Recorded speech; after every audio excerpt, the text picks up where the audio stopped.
자, 오늘 이 시간 우리 함께 읽은 출애굽기 1장 6절에서 14절 말씀을 가지고 여전히 함께 하시는 하나님, 오늘 두 번째 시간입니다. 현실이 먼저입니까? 약속이 먼저입니까? 라는 말씀의 제목으로 은혜를 누리고자 합니다. 자, 이 설교 제목으로 좌우에 계신 분들한테 이렇게 한번 서로 축복할까요? 당신을 향한 하나님의 약속은 이루어지고 있습니다. 예, 이렇게 한번 축복합시다. 우리 딱 한 사람을 딱 찍으세요. 그냥 이렇게 공중에 허공에 벽 대고 축복하지 마시고 한 사람을 딱 찍어 가지고, 예. 자, 이렇게 한번 축복하십시오. 시작. 당신을 향한 하나님의 약속은 이루어지고 있는 중입니다. 아멘. 어, 저희 한 주간 이제 교회 소식이나 아니면 저희 개인적으로 좀 교회적으로 필요한 부분들을 제가 이제 교회 단톡방에 우리 성도님들이 바쁘신 와중에도 뭐 사진이나 글로 확인하라고 제가 올려드리잖아요.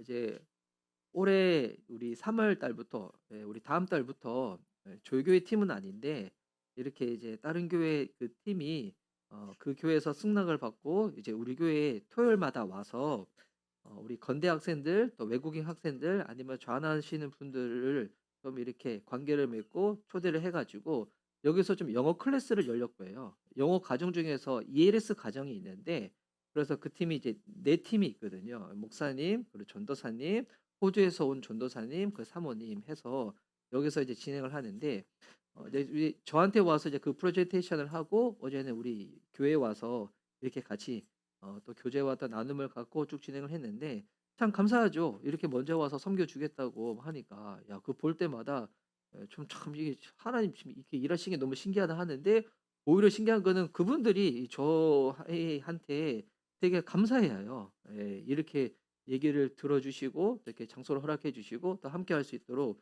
도와주셨다고 해가지고. 근데 이제 이 팀을 이끄는 그 목사님이 계시거든요. 그 젊은 목사님이세요. 그분이 이제 가정교회 하시는 목사님을 통해서 저를 소개받아서 이렇게 오셨었는데, 근데 그분은 이제 곧 그 어 영어 학원을 이제 오픈을 이제 앞두고 있어요. 이제 좀 큰 공간을 이렇게 렌탈을 해 가지고 영어 학원을 앞두고 있는데, 어제 이제 그분이 그렇게 얘기를 하시는 거예요. 무슨 얘기를 하시냐면, 본인이 목사라는 타이틀을 가지고 부동산을 가거나 은행을 가면 이 느껴지는 게 있었대요. 은근히 '아, 나를 약간 이렇게 무시하는구나. 약간 낮게 보는구나.' 얘기했었는데, 이제는 이제 어디다 갈 때 영어 학원 원장이라는 타이틀을 가지고, 아직 영어 학원이 오픈한 건 아니에요. 지금 인테리어 중인데 영어 학원 원장, 그렇다고 해서 그분이 돈이 많은 것도 아니야. 그분도 되게 어려운 가운데 그렇게 생활하시는데, 영어 학원 영어 학원 원장이라는 타이틀을 가지고 딱 가니까 일단 부동산 사장님부터 자기를 대하는 태도가 달라지는 게 막 느껴졌다는 거예요. 예. 은행을 가도 달라지고 주변 사람들 만나도 달라지고. 그래서 그분이 한 얘기가 '아, 이 타이틀을 지혜롭게 잘 활용을 해야 되겠다.' 그래서 생각을 하는데, 근데 저는 어제 그 얘기를 딱 들으면서 어떤 생각이 들었냐면, 아, 목사보다 영어 학원 원장님이 아 목사가 영어 학원 원장님보다도 못한 시대가 지금의 시대구나. 예. 딱 듣는데 뭐 그게 현실이기도 하지만 한편으로는 참 서글프다는 생각도 딱 들었어요. 예. 그런데 더 안타까운 것은 뭐냐면, 이 교회 안에 이 목사님의 세계 안에도, 뭐 이거는 좋은 문화는 아니에요. 근데 목사님의 세계 안에도 딱 보면 마치 이렇게 급이 있는 것처럼 좀 나눠져 있는 게 있거든요. 예. 그래서 이렇게 좀 높은 등급에 계신 목사님들은 뭐 유명세가 있거나 아니면 교회가 크거나 뭐 그래요. 근데 이거는 어떻게 보면 제 안에는 피해 의식일 수도 있어. 원래 이제 이번 주 중에 우리 청소년들과 더불어서 그 이제 무슨 워시 캠프로 가려고 했는데 결국 못 갔잖아요. 그때 못 갔을 때 저도 인간인지라 막 화가 나 가지고 그 단체에 항의성 연락을 할 때 전화도 안 받길래 제가 문자를 막 보냈었는데, 그때 제가 무슨 얘기했냐면 "만약 큰 교회에서 이렇게 했었으면 이렇게 대응했었겠냐."고. 근데 이거는 꼭 맞는 건 아니에요. 제 안에 그냥 제가 그렇게 그냥 대했던 것뿐이었는데, 여러분, 우리 하나님께서 이제 이 세상에 이제 뭐 많은 교회들이 있고 많은 목사님들이 있지만 가장 좋은 목사님이 누구예요? 맞아요. 와, 할렐루야. 예. 아, 이게 제대로 세뇌가 됐네 이제. 좀만 하면 더 확실히 세뇌가 되겠네. 예. 제가 20대 때 이재철 목사님, 뭐 김동호 목사님, 이런 목사님들 되게 좋아했었어요. 이런 분들 뭐 설교뿐만이 아니라 책도 다 읽고 그랬었는데, 근데 시간 지나 보니까 이재철 목사님이 나를 위해서 한 번이라도 기도해 주신 적이 있는가? 없어요. 김동호 목사님 너무 훌륭하신 분이시지만 그분이 설교를 준비할 때 저를 생각하면서 설교를 준비한 적이 있었을까? 한 번도 없어요. 예. 왜 우리 목사님이 제일 좋은 목사님일까요? 예. 뭐 우리 목사님보다도 더 유명세가 있고 더 인지도가 있고 더 말씀을 잘하시는 분들은 훨씬 더 많이 있지만, 그래도 내 영혼을 위해서 기도해 주시는 분, 또 내가 어떻게 살아가는지, 내 영혼이 어떻게 주님 앞에서 바로 설 수 있는지 고민하면서 이렇게 말씀을 준비하고 뭐요? 딱 이렇게 애쓰시는 분 누구예요? 예. 우리 목사님이잖아요. 이 똑같은 거예요. 흑백 요리사에 나오는 요리사들이 아무리 맛있는 음식을 한다고 해도 그 맛 못 보잖아요, 그 식당 가기 전에는. 그런데 최고의 요리사는 결국 누구예요? 여러분의 엄마. 엄마가 요리 안 하세요? 그럼 여러분의 아빠. 그렇게 되죠. 예. 그 최고의 요리사는 우리 집에 있는 우리 부모님이에요. 예. 부모님이 제일 좋은 거예요. 예. 그래서 이게 어떻게 보면 참 이게 비본질적인 거예요. 참 유치한 거지만 세상 사람들이 크게 여기는 게 뭐예요? 규모의 문화, 높이의 문화죠. 예, 모이는 숫자, 아니면 무슨 자본력, 그리고 높이의 문화. 가장 쉬운 게 뭐예요? 우리 이제 우리 중고등학생들 많이 있으니 우리 대학 아니에요? 물론 공부를 열심히 해 가지고 좋은 성적이 나와서 내가 원하는 대학 가는 거 이거 참 좋은 일이죠. 그런데 이것 자체를 너무 절대시하다 보면 안 돼요. 예. 여러분, 대학에 가서 끝나는 게 아니라 대학 가서 내가 어떻게 또 준비되어지고 어떤 교수님을 만나고 내가 또 어떠한 우리 교우를 만나냐에 따라 가지고 또 달라지는 부분들이 있거든요. 근데 어떤 사람들은 내 안에 있는 무언가 타이틀이 스펙이 나라는 존재를 다 설명한다고 생각하는데, 부분적으로는 맞지만 그게 절대적이지는 않죠. 여러분, 진짜 사람을 알 수 있는 것은 이제 뭐 이게 이력서 같은 거 보면 막 줄 채우려고 막 쓰잖아요. 근데 그 한 줄 들어가는 게 그 사람을 설명해요? 아니죠. 그 사람을 만나야 그 사람을 알아요. 예. 또 이거를 한 번 만나서 알 수 있는 것도 아니야. 시간을 가지고 계속 교제를 하다 보면 더 많이 알 수가 있잖아요. 제가 그래서 이성 교제할 때 우리 청년들 이제 이성 교제할 때 제가 예전에 그 얘기 많이 했는데, 우리 이제 예지도 언젠가 만나고 우리 태희 목사님도 만나고 해야 되잖아요. 우리 민재 형제도 만나고. 민재 들어오면 얘기하지. 예. 이성 교제를 만날 때 제가 이 얘기 많이 했어요.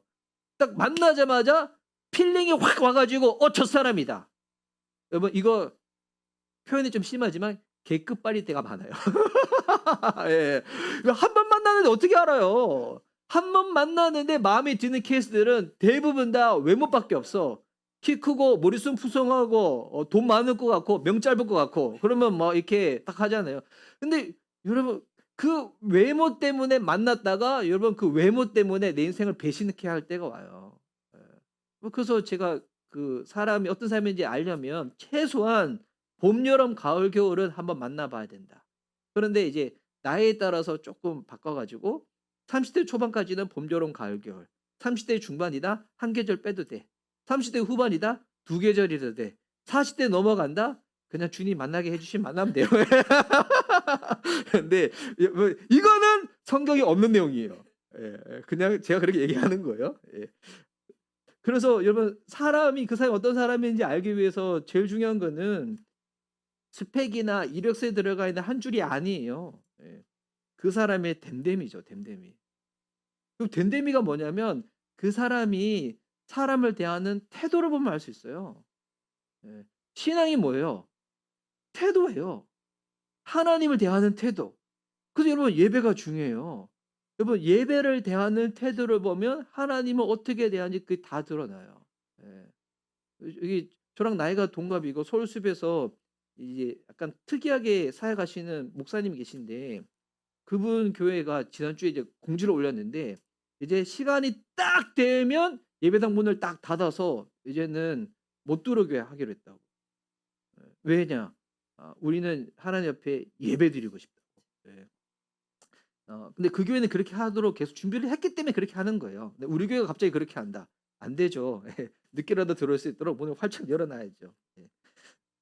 여러분, 그래서 이 신앙은 '내가 무엇을 크게 보는가? 내가 무엇을 중요하게 여기는가?' 이거예요. 그렇다면 이거를 이제 나한테 물어보는 거죠. 예. 여러분은 무엇을 가장 크게 봅니까? 여러분 삶 가운데 가장 중요한 것은 무엇입니까? 이게 지금 나의 신앙의 현주소를 딱 드러내는 거겠죠. 이 출애굽기 1 장을 보면 제가 지난주에 말씀드렸다시피 지금 이제 우리 교회 성경 통독이 레위기 말씀을 읽고 있어요. 이제 곧 민수기로 들어가는데 제가 이제 출애굽기를 읽을 때 1 장에서 이 부분을 딱 읽는데 여기서 이게 넘어가지를 못했어요. 와, 평소와 다르게 이 부분이 딱 보여 가지고 출애굽기 1 장에는 보면 이제 요셉을 모르는 이집트의 왕이 딱 등장을 합니다. 예. 요셉을 모르는 왕. 한 나라의 왕이에요. 그리고 당시에 가장 강대국이 이집트예요. 성경에는 이게 애굽으로 나오죠. 근데 신기한 거는 당시 어떻게 보면 가장 정치적으로 군사적으로 한 제국의 왕인데 누구를 두려워하는가? 자기 나라에서 빌부터 살고 있는 이스라엘 사람들을 두려워하는 거예요. 왜 두려워했을까요? 네. 한 나라의 왕이 이 작고 볼품없는 이 민족을 왜 두려워했을까요? 이걸 보니까 출애굽기 이야기는 물론 하나님의 이 큰 거시적인 계획이 있겠지만 인간적으로 봤었을 때는 출애굽기는 왕의 두려움으로 시작하는 이야기예요. 왕이 두려워서 이런 일이 빚어지게 되는 거예요. 그래서 오늘 이 설교를 통해서 왜 그 왕이 이스라엘을 두려워했는지 그 답도 알아가면서 우리가 가장 크게 여겨야 될 것이 무엇인지 그것을 본문을 통해서 이미 우리가 알고 있는 바라 할지라도 다시금 이거를 확증하는 시간을 한번 가져보려고 합니다. 그래서 다시 한번 제가 한번 질문을 던져보면 모든 것을 가진, 그러니까 인간적으로 봤었을 때는 그때 당시에 부족함이 없는 모든 것을 가진 왕이 왜 두려워했을까요? 왜? 우리 8 절에서 10절 말씀을 다시 한번 읽어 보겠습니다. 우리 8 절에서 10절 말씀 우리 함께 읽어 볼까요? 이게 되게 재밌는 부분이어서. 자, 시작. 요셉을 알지 못하는 새 왕이 일어나서 이집트를 다스리게 되었다. 그 왕이 자기 백성에게 말하였다. 이 백성 곧 이스라엘 자손이 우리보다 수도 많고 힘도 강하다. 그러니 이제 우리는 그들에게 신중히 대처하여야 한다. 그렇게 하지 않으면 그들의 수가 더욱 불어날 것이고 또 전쟁이라도 일어나는 날에는 그들이 우리의 원수들과 합세하여 우리를 치고 이 땅에서 떠나갈 것이다. 아멘. 자, 정치적으로, 군사적으로 모든 것을 가지고 있는 이 왕, 이 왕의 두려움의 근본적인 이유가 뭐예요? 왕이 왜 두려워해요? 성경이 우리에게 주는 답이 뭐냐면 아무리 세상에서 남들이 부라는 모든 것을 다 가지고 있는 인생이라고 할지라도 하나님을 보지 못하면 그 인생은 두려움으로 살아갈 수밖에 없다는 거예요. 예, 남부럽지 않은 모든 것을 다 가진 인생이라 할지라도 하나님을 보지 못하니까 그에게 있어서 가장 중요한 게 뭐예요? 숫자예요. 규모예요. 그리고 심지어 우리 아까 10절 보니까 보니까 이스라엘 자손이 막 늘어나고 있는 거예요. 이번 늘어나도 자기 나라에서 종살이 하는 사람들이에요. 늘어나도 이들은 그 어떤 무기도 없는 사람들이에요. 근데 막 늘어났더니 10절에 보니까 갑자기 신중하게 대처해야 되고 이들이 갑자기 세력이 커져 가지고 전쟁을 일으켜서 우리의 원수들과 힘을 모아 가지고 우리를 치는 날에는 어떻게 될지 몰라. 여러분 이 10절은 뭐예요? 이런 걸 뭐라고 해요? 망상이에요. 망상이죠. 여러분 이런 일이 일어나요, 안 일어나요? 여러분 지금 이스라엘 민족은 이런 생각할 겨를이 없어요. 예. 지금 먹고 사는 게 중요한 사항인데 그런데 숫자 늘어난 거 보니까 왕이 가장 두려워했던 게 규모고 숫자고 이런 거다 보니 그냥 그걸 보면서 망상이 올라가 가지고 스스로 막 이야기를 지어 버리는 거예요. 여러분 이 이야기를 볼 때 신앙이 없는 우리들도 이런 모습 보일 때가 있지 않아요? 예. 신앙이 없는 우리들도. 신앙이 있지만 신앙이 떨어지는 우리들도 이런 모습 보일 때가 있지 않아요? 예. 여러분 삶 가운데 물론 우리가 하나님이 제일 중요하다고 믿음으로 고백을 하지만 실제적으로 우리의 삶 가운데 이것 때문에 가장 두려운 어떤 것들이 있잖아요. 사람들마다 그게 좀 종류는 다를 수는 있겠지만 이거 없으면 내 인생 안 될 것 같고 이게 부족해서 내가 사람들한테 인정을 받지 못하는 것 같고 이것만 채워지면 내 삶이 더 편할 것 같은 그 무언가가 있잖아요. 그 무언가. 또 그 무언가가 되지 않으면 채워지지 않으면 막 '내 인생 혹여나 이렇게 되지 않을까.'라는 정말 극도의 막 망상 가운데서 뭐 두려워하고 망할 것 같고 내쫓길 것 같고 그리고 어떨 때는 이 이야기가 '내가 그것만 차지하게 되면 그것만 이루게 되면 내 인생이 이렇게 잘 될 거'라고 또 헛된 또 망상이 막 펼쳐지는 그 무언가. 이 왕의 이 두려움은 출발은 객관적인 사실은 맞아요. 왜? 실제로 이스라엘 백성들이 많아졌으니까. 하지만 무엇을 제외한 계산이었습니까? 하나님이 빠진 계산이죠. 하나님이 빠진 현실 인식은 반드시 두려움으로 이어집니다. 하나님이 빠져서 무언가 얻고자 하는 것, 실제로 무언가를 얻었을 때라도 얻게 되면 일시적으로는 정말 기쁠 거예요. 행복할 거예요. 그런데 여러분 그게 영원하지는 않을 거예요. 요즘 이제 인스타 보니까 요즘 이제 그 학생들은 그런 걸 저 봤어요. 이제 대학 이제 시험 치고 나서 입시 결과 발표 있잖아요. 이거를 영상으로 찍는 걸 봤어요. 그래서 저도 최근에 봤던 게 뭐냐면 서울대에 지원하고 난 다음에 이제 이게 탁 이게 뜨는 거야. 예, 뜨는 건데 딱 떴을 때 보니까 실제로 서울대 합격이 딱 뜬 거야.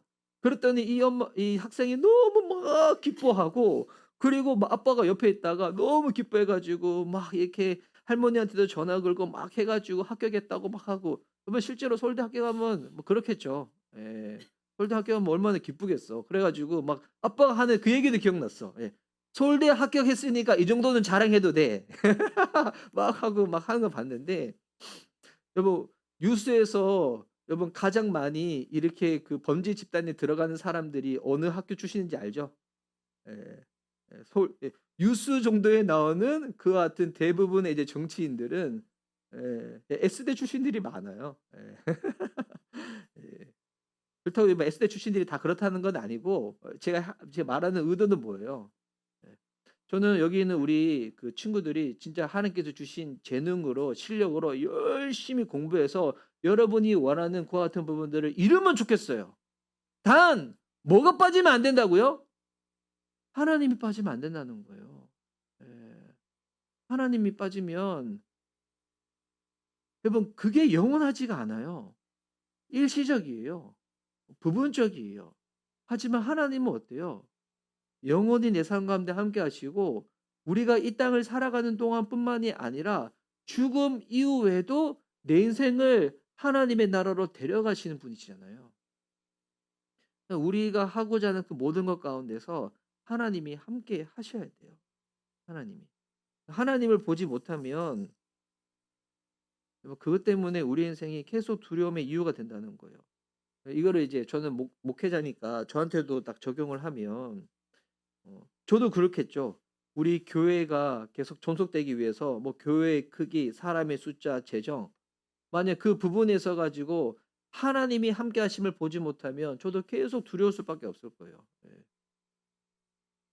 계속 두려울 수밖에.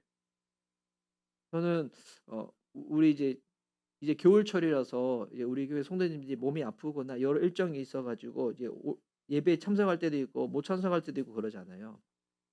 보니까 목회자가 갖고 있는 좀 이렇게 그 뭐라 해야 될까? 질병? 지금 제가 눈에도 질병이 있지만 목회자가 갖고 있는 정서적인 질병이 있어요. 그래서 봤더니 이게 뭐냐면 근데 이번 주 중에 제 아내가 저한테 알려줘서 깨달았는데 목회자는 늘 향수에 젖어 있어요. 예. 어떤 향수? 이전에 같이 있었던 사람들에 대한 그 그리움과 향수가 늘 젖어 있어요. 예. 근데 이것도 제가 생각이 들었는데 '이것도 적당히 해야지 도가 지나치면 안 된다.' 예. 그 생각이 딱 드는 거예요. 예. 지금 저에게 있어 가지고 우리 VIP라고 하잖아요. Very important person. 나 발음이 좀 후졌다잉. Very important person. 저한테 있어서 VIP는 누구예요? 제일 중요한 사람은 누굴까요? 성도 중에서도 누굴까요? 예, 여기 있는 여러분이에요. 예. 여러분이 저의 VIP예요. 또한 저의 또 다른 VIP는 누구예요?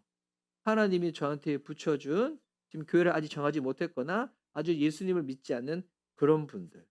그분이 저의 가장 VIP지 이전에 아무리 제가 막 사역을 하면서 그때 물론 행복했어요. 좋았지만 그때는 그때이지 그때가 다시금 돌아올 수는 없잖아요. 지금 중요한 것은 지금 나에게 하나님께서 만나게 해 주신 내 눈앞에 있는 사람, 내 눈앞에 함께 이렇게 나아가는 사람들. 여러분 현실을 본 것이 문제가 아니라 '하나님이 내게 붙여준 사람이다.' 하나님을 빼버리는 순간부터 우리의 마음 가운데 의미와 가치가 더 사라져 버린다는 거죠. 그래서 여러분 늘 하나님을 볼 수 있는 저와 여러분 됐으면 좋겠습니다. 여러분이 공부하는 동안에도 직장에서 일하시는 동안에도 우리 가정에서 육아하시는 동안에도 사람을 만나는 동안에도 늘 하나님을 보면서 여러분 그 사람을 만나고 그것을 준비하시기 바랍니다. 예. 근데 우리가 이거를 잘 못할 때가 많이 있어요. 보니까 너무 바쁘거나 분주해도 못하고 힘들고 아프고 어려울 때는 찾는데 제가 보니 너무 살만하니까 또 하나님 안 찾는 것도 많이 봤어. 너무 살만하니까. 요즘 제가 눈이 좀 안 좋잖아요. 예. 지금 예 눈이 좀 안 좋은데 눈이 안 좋다 보니까 운전할 때 좀 불편해요. 제가 요즘 원래 운전할 때 기도 잘 안 하거든요. 요즘 제가 운전 시작할 때마다 기도해요. 핸들 붙잡을 때마다 기도해요. 예. "하나님 사고 나지 않게 해 주세요. 진짜 거리감이 좀 떨어지는데 하나님 이거 좀 안전하게 지켜 주세요." 야 제가 보니 두 눈을 가지고 기도 안 할 바에는 한 눈이 불편한데 하나님 의지하면서 기도하면서 사는 삶이 더 낫지 않을까? 그 생각이 딱 드는 거예요. 예. 오히려 한눈으로 세상을 바라보면서 한눈은 불편하더라도 믿음의 눈으로 하나님 바라보며 살아가는 게 실제적으로는 '내 영혼에 더 좋은 것 아닌가?' 하는 생각이 딱 드는 거예요. 예. 두 눈이 건강한데 하나님은 전혀 보지 못하고 내가 보기에 좋은 것, 흥미로운 것, 막 재밌는 것만 찾아가는 인생. 물론 중간에 하나님 만나야 되겠지만 그렇게 가 버리면 안 된다는 거예요. 여러분 그래서 인간에게 있어서 가장 큰 저주는 제가 보니까 하나님을 찾지 않는 게 저주인 것 같아요. 이게 원어적으로도 저주라는 단어의 그 의미가 뭐냐면 그 순간에 하나님이 기억나지 않는 이게 저주예요. 예. 부모님이 도와주지 않는 게 저주가 아니고 우리 집안이 이런 게 저주가 아니고 어떤 순간에 하나님이 기억나지 않는 그것 그게 저주예요. 그래서 우리가 해야 될 신앙의 훈련이 있다면 자꾸 하나님께 물어보는 거예요. 기도하는 거예요. 대화하는 거예요. 여러분 기도는 이게 성경적으로 가장 중요한 의미는 뭐냐면 '내가 기도했으니까 주님 반드시 이렇게 응답해야 돼.'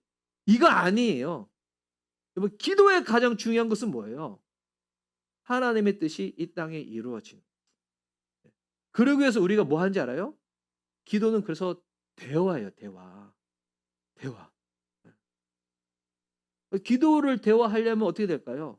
평소의 삶 가운데 계속 주님께 물어보는 훈련을 해야 되죠. 하나님 이 사람을 만났습니다. 내가 어떻게 대해야 될까요? 뭐 이것도 그렇고 하나님 지금 제가 마음이 되게 힘든데 어떻게 해야 되나요? 뭐 이런 것도 물어보고 계속 대화를 한번 시도해 보는 거예요. 제가 주중에 기도하는데 그런 마음이 딱 드는 거예요. 와 힘든 게 당연한 거야. 여러분 인생은 힘든 게 당연해요. 우리나라 이게 그 교육 체계에서 우리 중학생, 고등학생 이제 고3인 친구들이 생기는데 쉽지 않죠. 마음이 얼마나 두렵겠어요. 근데 보니까 힘든 게 당연해요. 고3인데 힘들지 않다. 고3인데 힘들지 않은 친구들이 있어요. 어떤 친구들? 포기한 친구들. 안 힘들겠지. 근데 포기를 못 하니까 힘든 거예요. 당연히 포기하면 안 되지. 여러분 인생 포기하면 안 되죠. 하나님께서 내게 주신 실력인데 재능인데 포기하면 안 되지. 할 수 있을 때까지는 해 보고 난 다음에 결과를 내가 담담히 그냥 받아들이는 거지. 여러분 그래서 진짜 살려가는 인생들은 힘든 게 당연한 거예요. 오히려 안 힘든 인생이 이상한 거예요. 여러분 그리스도인이 누릴 수 있는 기쁨은 하나님과의 관계에서 오는 기쁨이잖아요. 그리고 내적인 이 확신 가운데 주시는 평안이잖아요. 환경과 이 조건이 주는 기쁨과 평안을 너무 의지하거나 절대시하면 영원히 가지 않는데 나중에 힘들어집니다. 여러분 뭐 목회자이든 여러분이든 힘든 건 당연한 겁니다. 근데 그 순간에 하나님을 꼭 찾으시기 바랍니다. 여러분 하나님을 찾는 게 왜 중요한가? 이게 두 번째 우리 오늘 설교의 대지인데 하나님을 찾는 게 중요한 이유는 현실은 시간이 갈수록 더 힘들어질 거지만 하나님을 찾는 인생들은 무너지지 않습니다. 그래서 하나님을 찾는 게 중요해요. 우리 11절에서 14절 말씀인데 본문은 조금 길지만 우리 다시 한번 읽어볼까요? 11절부터 한번 읽어보겠습니다. 우리 이번에도 우리 같은 속도로 맞춰서 한번 읽어보죠. 자, 11절부터 읽겠습니다. 시작. 그래서 이집트 사람들은 이스라엘 자손을 부리는 공사 감독관을 두어서 강제 노동으로 그들을 억압하였다. 이스라엘 자손은 바로가 곡식을 저장하는 성읍 곧 비돔과 라합샘을 건설하는 일에 끌려나갔다. 그러나 그들은 억압을 받을수록 그 수가 더욱 불어나고 자손이 번성하였다. 그래서 이집트 사람들은 이스라엘 자손을 몹시 싫어하였고 그 사람들은 이스라엘 자손을 혹독히 부렸다. 죄송해요. 14절 시작. 이집트 사람들이 흙을 이겨 벽돌을 만드는 일이나 바짓과 같은 온갖 고된 일로 이스라엘 자손을 괴롭힘으로 그들의 일은 매우 힘들었다. 학대를 받죠. 근데 재미있는 것은 학대를 받을수록 이스라엘 백성은 더욱 번성하고 그렇게 퍼져나갑니다. 현실은 좋아지지 않았어요. 노동은 더 가혹해졌습니다. 삶은 더 힘들어졌죠. 그런데 이 방향이 꺾이지가 않은 거예요. 왜 방향이 꺾이지가 않았을까요? 이스라엘 민족이 강해서가 아니죠. 뭐 이스라엘 민족이 믿음이 좋아서 이것도 아니에요. 그들을 붙들고 있는 약속 때문이에요. 하나님의 약속이 그들을 붙들고 있었기 때문이에요. 여러분 이거 잘 이해하셔야 되는데 하나님은 우리의 현실을 즉시 바꾸시지는 잘 않으시는 것 같아요. 여러분이 이게 바꾸고 싶은 현실이 있잖아요. 그거 기도할 때 단박에 바뀌는 거 경험한 적 있어요? 대부분은 현실은 잘 바뀌지 않습니다. 근데 중요한 것은 하나님의 언약의 방향은 꺾이지가 않는다는 거예요. 멈추지가 않는다는 거예요. 우리 하나님은 약속을 변개치 않으시는 분이십니다. 무슨 말입니까? 약속은 반드시 이루어집니다. 창세기에 보면 하나님이 아브라함을 처음 부르셨을 때부터 주셨던 약속이 있죠. 그리고 이게 창세기 15장과 창세기 41장에도 보면 하나님이 이스라엘 향한 약속을 계속 주시거든요. 너희들이 종살이하고 400년 동안 어려움을 겪지만 너희들은 반드시 내가 너희를 건져낼 거야. 그러면 그 약속이 누구를 통해서 이루어지는 걸까요? 하나님이 말씀하신 그 자리에 끝까지 남아있는 자들을 통해서. 여러분 그래서 중요한 게 뭐냐면 내가 잘 믿어야 돼. 내가 잘 믿어야 돼. 잘 믿어야 돼. 이게 아니에요.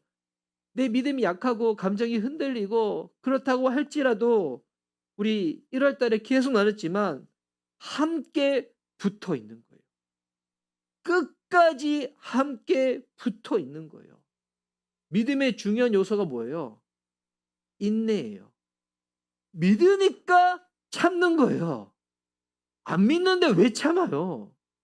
믿으니까 하나님의 약속이 이루어질 거라고 내가 잘 경험해 본 적은 없지만, 작은 거는 그렇게 경험해 봤지만, 그런 증인들은 봤지만 아직 내 삶은 그렇지 않다고 할지라도 참는 거예요. 믿어 보려고 하니까 참는 거예요. 그러니 견디고 버티고 그 자리에 함께하는 거죠. 그래서 저도 정말 궁금한 게 있어요. 하나님의 약속을 믿는 사람들의 끝은 과연 어떻게 될까? 너무 궁금해요. 하나님의 약속을 끝까지 믿는 자들은 과연 어떻게 될까? 개인적으로는 제 삶도 너무 궁금해요. 제 삶은 앞으로 10년 뒤, 20년 뒤, 30년 뒤 또 언젠가 죽음을 맞이하게 될 건데 그때 제 삶은 끝은 어떻게 될까? 그리고 또 궁금한 건 뭐냐면 전 미션 리바이벌 교회 담임 목회자니까 하나님의 감동과 부르심과 약속으로 시작한 우리 교회는 과연 어떻게 될까? 너무 궁금해요. 앞으로 과연 어떻게 될까? 물론 저는 이렇게 서울에서 개척한 목회자다 보니까 제가 처해 있는 상황이 저는 제일 특수적인 상황이에요. 특수적인 상황. 뭐 제가 시골에서 개척한 건 아니니까. 서울에서 개척했었을 때 이 현실적으로 참 힘든 영역들, 불가능들이 많이 있지만 하나님께서 우리 교회를 다 이렇게 붙들고 계시잖아요. 이거는 단기간에 알 수 있는 건 아닌 것 같아요. 원래 성경에 보니까 기간의 한 텀은 7년이거든요. 제가 2020년 4월 26일 날 우리 가족과 더불어서 유너스 카페 2층에 있는 그 연습실에서 딱 시작을 했습니다. 이제 올해가 되면 만 6년이 돼요. 물론 21년도에 창립을 했지만 궁금해요. 7년이 됐을 때 어떻게 될까? 14년이 됐을 때 어떻게 될까? 앞으로 어떻게 될까? 이거는 뭐 1-2년 해 가지고 알 수 있는 건 아닌 것 같아요. 봐야죠. 봐야죠. 그래서 그 시간을 지나는 동안에 우리가 계속 단단히 점검해야 될 부분은 결국 우리의 믿음입니다. 뭐 어떤 믿음이 필요할까요? 어떤 믿음? 이게 세 번째 대지인데 사실과 현실보다 더 강한 것은 하나님의 약속이야. 이걸 믿는 믿음이에요. 사실과 현실보다 더 강한 것은 하나님의 약속이야. 이 이집트 왕, 바로 왕은 사실을 보고 두려워했죠. 근데 노예살이 했던 이스라엘 백성은 약속 안에 있었고 약속 안에서 버텼습니다. 그래서 이 출애굽기 1장이 주는 메시지가 뭐냐면 현실은 억압이지만 약속은 우리를 번성케 한다는 거예요. 현실은 억압이지만 약속은 우리를 번성케 한다. 그러면 여기서 우리 중요한 포인트가 있어요. 약속은 감정이 아닙니다. 약속은 막연한 낙관도 아닙니다. 약속은 하나님 자신이 책임지시는 방향성이에요. 여러분 약속을 누가 책임지신다고요? 내가 아니에요. 하나님 그분이 책임지신다는 거예요. 그래서 우리가 잘 기억해야 될 진리가 있는데 우리가 약속을 붙드는 것 같지만 아니에요. 약속이 우리를 붙들고 있는 거예요. 이게 너무 중요해요. 우리가 주일 예배를 지키는 것 같지만 이제 이 얘기 자주 했죠. 우리가 주일 예배를 지키는 것 같지만 실제로 주일 예배가 우리를 지켜주면서 그 주일 성수가 우리의 신앙을 지켜주는 거예요. 네. 우리가 목장 모임을 섬기는 것 같지만 실제적으로 목장 모임이 우리를 다 지켜주는 거예요. 그 목장 모임 준비해 보신 분들은 아실 거예요. 우리 이제 목자님, 목련님뿐만이 아니라 가끔씩은 우리 다른 가정에서도 그 모임을 준비할 때가 있잖아요. 모임 준비할 때 물론 어떨 때는 준비하면서 와 우리 사랑하는 목장 식구들이 와서 이 맛있는 음식을 먹을 때 얼마나 행복할까? 그 행복한 마음이 계속 이어져요? 그렇지 않죠? 음식 준비하는데 보니까 애들은 갑자기 이거 도와달라 저거 도와달라 막 짜증 부리기 시작하고, 그리고 옆에 있는 하나밖에 없는 배우자가 두 명이면 큰일 나죠. 하나밖에 없는 배우자는 갑자기 도와주지도 않고 네 일은 네 일이고 내 일은 내 일이고 하면서 막 짜증나고 엉성내고, 그러면서 그런 생각 들잖아요. 에이 괜히 한다고 했어. 에이 괜히 한다고 했어. 그리고 나는 이거 조금만 준비하고 했는데 보니까 우리 아내는 조금 준비가 되는 사람이 아니야. 예. 사람이 여러분 생기대로 살아야 돼요. 그래가 보니까 나는 그냥 간식에 그냥 커피만 준비하려는데 갑자기 보니까 막 브런치를 준비해 놨어. 브런치를 준비해 놨어. 나는 그러면서 막 하면서 막 힘들어하는 거예요. 그 왜 힘들어하는 거예요? 네가 빨리 와서 도와달라는 이렇게 말을 하는 거예요. 너는 뭐 하냐? 네가 한다고 했는데 너는 왜 안 도와주고 뭐 하냐 해가지고. 예. 그리고 그래서 보니까 아직 시간이 2시간이 남았는데 2시간 전부터 막 너는 막 청소해. 여러분 이러지 않아요? 예. 여러분 목장 준비하는 그 순간이 천국이 아니야. 예. 여러분 준비한 모든 가정은 도대체 너무 리얼하게 얘기했어요? 예. 다 비싸지 않아요? 다 비쌀걸요? 예. 근데 여러분 그래서 이게 준비되어지는 과정 보면 와 이거 내가 괜히 왜 안 돼? 이런 게 있어요. 이게 제가 우리 교회에서 무언가 뭐 MT나 뭐 준비할 때 보면, 제가 이번에 우리 3월 1일 날 우리 비전 MT를 가잖아요. 물론 이번에 못 가신 분도 계실 건데, 이거 하면서도 저도 이걸 제가 언제부터 생각했을까요? 언제부터? 제가 1년 전부터 생각했어요. 1년 전부터. 우리 교회 성도님들을 꼭 여기 한번 경험시켜주고 싶은데, 근데 어떻게 이거를 하면 좋을까 하다가, 이게 딱 맞은 거죠. 야, 이때 한번 하면 좋겠다. 예. 그런데 이거 준비하면서도 여러 생각이 드는 거예요. 우리 성도님들 이제 3월 앞두고 바쁠 건데, 우리 학생들은 또 그럴 건데, 또 이게 가까운 데도 아니고 청주까지 내려가야 되고, 그리고 교회에서 물론 재정적으로 도움 주시지만 또 회비도 거둬야 되고, 막 어떻게 될까 막 하면서 괜히 한다고 했나 막 이런 생각, 공격이 제 안에 있을까요 없을까요? 제 안에도 있어요. 그런데 제가 우리 교회 수련회 준비할 때도 그렇고 어떤 MT 준비할 때도 그랬고 늘 그랬어요. 근데 신기한 거는 그런 생각, 그런 고민, 그런 어려움들이 있어도 하고 난 다음에는 늘 좋았어요.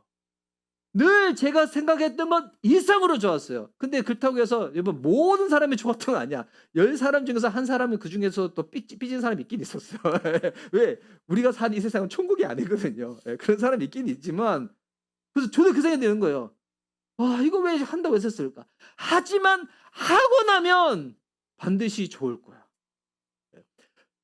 만약 10사람이 갔다, 10사람이 다 안 좋더라도 그 한 사람은 그 현장에서 바울처럼 뒤집어진 사람이 있을 거야. 그러면 되는 거거든요. 그러면 이거 성공하는 거거든요. 그거 보고 제 마음을 다 간수를 하는 거죠. 막 지켜가는 거죠. 제가 지금 무슨 얘기하고 있는 거예요? 같이 갈 수도 있지만, 오늘 설교를 맞아요. 같이 가자. 여러분 다 가는 거죠? 안 가실 분들 물건 한번 쓰세요. 다 가시는구나. 그래도 이 상황이 안 되면 꼭 말씀하세요. 주일 성수를 내가 지키는 게 아니라 그게 우리를 지켜주는 것처럼, 어떤 내가 직분을 하잖아요. 그럼 그래요. 나 이걸 감당하지 못할 것 같은데. 주중에 우리 개척학교 동기 목사님 모임을 가셨어요. 시간이 왜 많이 갔어요? 괜찮아요. 얘기하거든요. 이 얘기는 은혜가 돼서 할 거예요. 우리 개척학교 훈련 받으신 목사님들이 모였어요. 제가 이제 작년에 제 안에 있는 영적인 이 눌림은 자괴감이었어요. 내가 왜 그랬을까 막 계속 눌리는 거예요. 난 계속 실수 맞는 것 같다고. 그런데 한 분 목사님 그 얘기 하는 거예요. 하나님은 실수를 또 사용하지 않냐고. 어떻게 보면 하나님의 가장 큰 실수는 우리가 목사가 된 거라고. 근데 뭐 맞는 것 같아. 맞아. 내가 목사가 제일 실수인 것 같아. 물론 하나님이 부르셨지만, 하나님 부르셨는데 우리가 응했으니까 목사가 된 거잖아요. 근데 우리가 근데 하나님 우리를 통해서도 하나님의 일을 이루고 계시지 않냐고. 그래서 너무 그것 때문에 목사님 자책하지 마시라고. 그 얘기를 듣는데 와 너무 이게 마음에 위안이 되는 거예요. 여러분 내가 붙드는 거 같죠? 내가 이게 좀 평안할 땐 그 느낌이 드는데 여러분 실제적으로는 약속이 저와 여러분을 붙들고 있습니다. 약속이. 네. 그래서 오늘 이 설교의 결론이 무언가 하나님 여전히 우리와 함께 하십니다.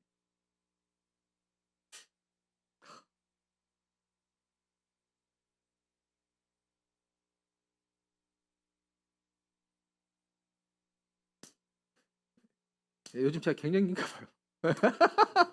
왜 이렇게 눈물이 많이 나지? 예. 출애굽기 1장에는 보면 아직 모세도 등장하지 않았어요. 태어나지도 않았죠. 기적도 없어요. 출애굽도 없어요. 근데 분명한 거 하나가 있어요.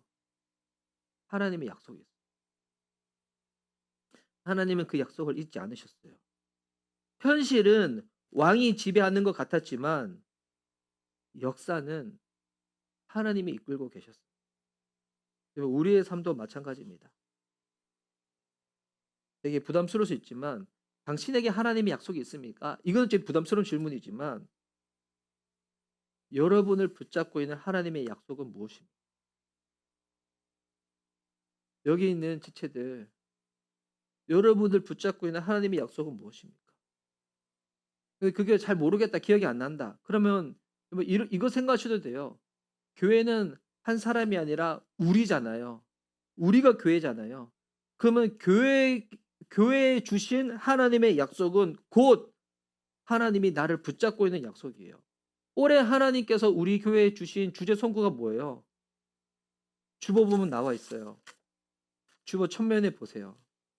이거 요한복음 14장 21절 한번 읽을까요? 요한복음 14장 21절. 하나님이 우리 교회에 여러분을 붙잡고 있는 약속의 말씀입니다. 함께 읽겠습니다. 시작.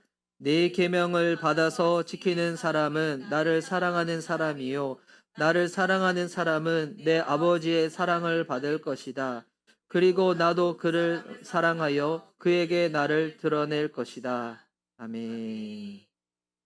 하나님이 여러분에게 하나님 자신을 드러내신답니다. 올해 하나님이 어떻게 우리로 하여금 주님을 경험케 하실까요?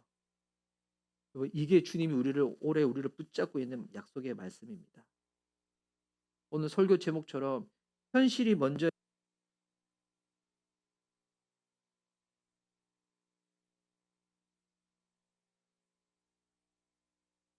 아,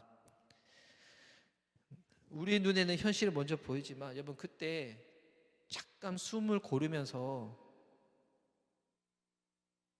하나님을 떠올리고 기억하시기 바랍니다. 보이는 게 전부가 아니고 여전히 함께 하시는 하나님이 진짜 전부입니다. 지금 우리에게는 두려움의 이유를 설명할 수 있는 여러 가지 이유들이 있죠. 그렇죠. 여러분 왜 두렵냐고 하면 설명할 수 있는 것들이 너무나 많이 있어요. 분명한 사실이긴 합니다. 하지만 그 위에 있는 것이 하나님의 약속입니다. 저와 여러분은 크지 않지만 우리는 약속 밖에 있는 자들은 아니잖아요. 작지만 약하지만 하나님이 여전히 저와 여러분과 함께 있습니다. 또한 우리 교회도 볼까요? 우리 교회는 크지 않습니다.